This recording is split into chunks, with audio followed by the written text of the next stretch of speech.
बैठे, हम बनते जन्म लेते ही हम अहंकार से फूल बैठते हैं। मेरे से बड़ा कोई व्यक्ति नहीं, मेरे से ज्यादा विद्वान कोई नहीं, मेरे से ज्यादा कोई पूजनीय नहीं है, मेरे से ज्यादा कोई संपन्न नहीं है। ये जो अहंकार का घड़ा होता है ना, वो व्यक्ति को आगे नहीं बढ़ने देता। हमने पूर्व जन्म में कर्म बहुत अच्छे किए थे, जिसे हिंदू समाज मिला, हिंदुस्तान मिला। और यदि अब हम मनूर्भवक बनना चाहते हैं तो पुनः लौटिए हमारी संस्कृति की तरफ।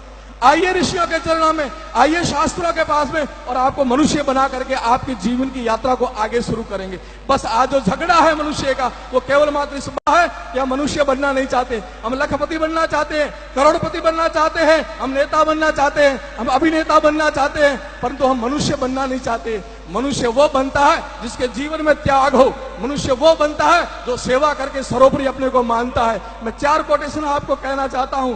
देवता कौन, ऋषि कौन, मनुष्य कौन, राक्षस कौन और दानव कौन। देवता वो यो ददाति स देव, वो जो सब कुछ देने की क्षमता रखते हैं वो देव होते हैं। रामदेव जी, बाबू जी, गोगा जी, अन्य कितनों के नाम ले लें, जिन्होंने धर्म, संस्कृति, गाय सबके लिए अपने प्राणों को न्योछावर किए हुए सब देवता आज लोक देवताओं के रूप में पूजे जाते हैं। मनुष्य कौन? आप कहेंगे हम सब लोग मनुष्य नहीं, मनुष्य वो नहीं जो यहाँ सेवा करोति सह मनुष्य, जो सेवा करने में अपने को सदा तत्पर रखता है, वो मनुष्य की श्रेणी में आता है। क्या हम लोग सेवा करते हैं? तो हम मनुष्य। सेवा करके भी सजना कभी भी फल मत चाहना।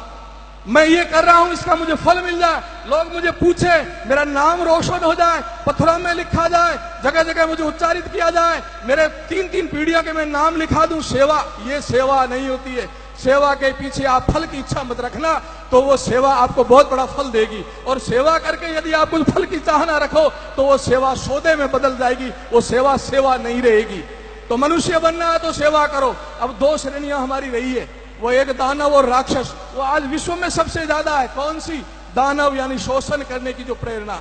भाई का भी खा जाऊं, पड़ोसी का खा जाऊं, दूसरे की दुकान अच्छी चल रही उसकी कैसे मैं डाउन कराऊं, ये जो वृत्तियां हैं ये सारी की साथ दानव वृत्तियां होती है। ये मनुष्य की वृत्तियां नहीं है। शोषण करना, यह शोषण करोति सा दानव। और अंतिम में बात कहना चाहता हूं, जो वृत्ति हमारे अंदर पैदा होती है वो है राक्षस वृत्ति। आज दुनिया में सबसे कोई दुखी करने वाली वृत्ति है, सब दुनिया को हिला करके अंदर से बहुत प्रताड़ित करने वाली वो है, जो आप देखते होंगे व्हाट्सएप पर, आप देखते होंगे फेसबुक पर, किस प्रकार से घिनौनी हरकतें की जाती है, किस प्रकार लोगों को काटा जा रहा है, किस प्रकार गाय को और अबला को, अनाथ को किस प्रकार परेशान किया जाता। वो जो वृत्ति होती है वो राक्षस वृत्ति है। वो किसी जाति की वृत्ति नहीं होती, किसी समाज की वृत्ति नहीं होती। जो राक्षस होता है वो राक्षस ही रहता है।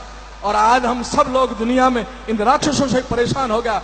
जगो ऋषियों की औलादे, जगो इन संतों के शिष्यों, जगो देवताओं की औलादे, इन राक्षसों के मुंह बंद करने हैं। इन राक्षसों को जवाब देना है कि मनूर्भव, मनुष्य बनो, तो पुनः भारत की धरती पर आओ, हिंदुस्तान की संस्कृति को स्वीकार करो, हिंदुत्व को स्वीकार करो। और अंत में मैंने कहा था कि गर्व से कहो हम राजस्थानी हैं। पूरे विश्व को देखो और एक भारत को देखो, बरोबर की बात है। मैं हम पूज्य बाप जी से निवेदन कर रहा था कि बाबू जी विदेश की यात्रा का प्रतापपुर जी कोई जरूरत नहीं है। क्यों? कि भारत पूरे को देख लो और पूरी दुनिया को देख लो। मैंने बाबू जी को प्रणाम करके कहा, मैंने बाबू जी बिल्कुल 100% सही बात है। भारत के अंदर कौन सा ऐसा क्षेत्र है, देखिए भौगोलिक स्थिति से, पठार यहाँ, नदियां यहाँ, जंगल यहाँ, बर्फ यहाँ, रेगिस्तान यहाँ, 12 मास बरसात होने वाला क्षेत्र यहाँ। दुनिया में ऐसा कोई देश नहीं। भारत को देख लो, पूरी दुनिया को देख लिया। ठीक इसी प्रकार यदि भारत को देखना है तो सबसे पहले राजस्थान को देख लो आप। राजस्थान का ऐसा कौन सा क्षेत्र है जिसको देखने से आपका भारत का स्वरूप नहीं दिखता है? राजस्थान में भी यही स्थितियां, कहीं पठार है, कहीं नदियां हैं, कहीं जंगल है, कहीं झरने हैं, कहीं रेगिस्तान है, कहीं कुछ है। तो ये सारा का सारा स्वरूप पूरा का पूरा मेरे राजस्थान के अंदर समर्पित होता है। और राजस्थानियों को देख लो, पूरे हिंदुस्तानियों को देख लो आप, जिसके सर पर पगड़ी हो, मूसा पर तान हो और गर्व से कह के मैं राजस्थानी हो, तो वो संस्कृति में धरा से जुड़ी हुई आवाज निकलती है। हिंदुस्तानी की पहचान ये होती है जिसके सर पर चोटी हो, मुझे तुलसाराम जी बाप जी विराजे, जनेऊ जिसके गले में हो, चोटी जिसके सिर पर हो, वही हमारा प्रतीक है कि हिंदुस्तानी की पहचान क्या है। अरे मित्रों, मुझे थोड़ा शर्मिंदा मत करो आप, चोटी रखने से शर्म मत करो आप।